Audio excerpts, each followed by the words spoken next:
Ito po ngayon yung aking ipipritong talong for breakfast. Naglalagay na po tayo. Ayan na po siya.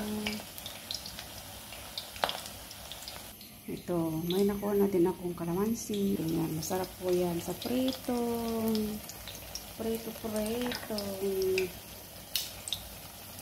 Sa pritong talong. With kalamansi. And toyo at sibuyas. Ayan. Squeeze na tayo.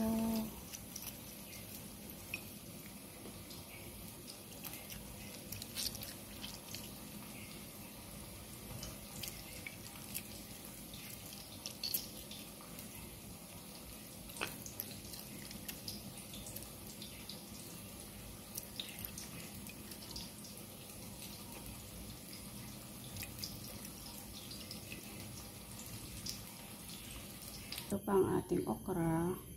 Ipiprito din natin siya. Lalagay na din tayo ng toyo. Ayan po.